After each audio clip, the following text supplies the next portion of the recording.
Week 5 didn't go to plan. I got ill, my routine collapsed, and honestly, it hit me pretty hard. But this is real life, and this is what real life transformations look like. Week 5, and this is not the video I wanted to film. I've picked up an illness, and it's knocked me completely out of my rhythm, and I haven't been able to stick to my plan as much as I wanted to. Training's dipped, my steps have dropped, and I've overeaten for about 3 days in a row. It's frustrating, and it definitely puts me behind where I expected to be, but this is reality. I want to remind you of something important. In real life, there is no such thing as 8-week or 12-week transformations. There is no deadline, okay?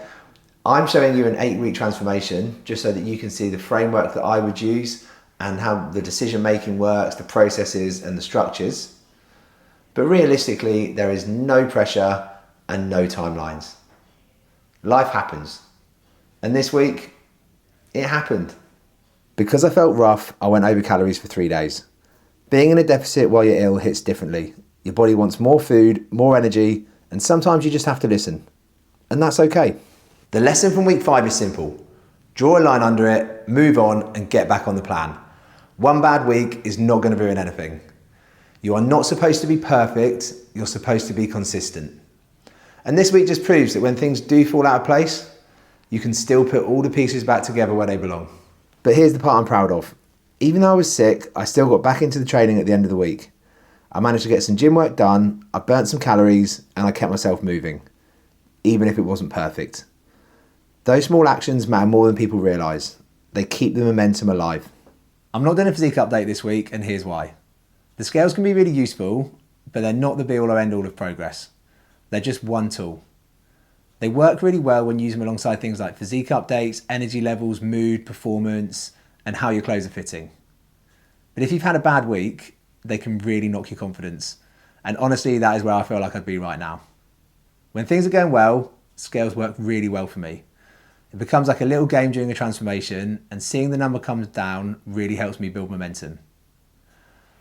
Same with physique updates. They're awkward, they're pretty horrible to do, but they do help in the long run. But if you're someone who is not motivated by scales, then that is absolutely fine, because they jump up and down all the time. Like sleep, stress, water, food, digestion, they all make these scales move around loads, okay? So what I would say is, if not weighing in this 1 week because it would demotivate me helps me, then that's absolutely fine, and I will just jump back on it next week when I'm back on plan, okay? How you feel is far more important than what the scales say.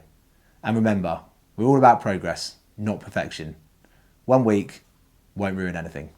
Getting back into the gym felt good. The strength wasn't fully there, but the intention was. And sometimes that's all you need to stay on track. So that's week 5.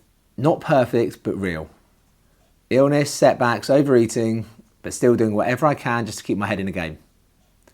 Week 6 now becomes the week that I planned for week 5, and I'm ready to go again. If you're going through something similar, don't quit just because it becomes messy. See you in week 6.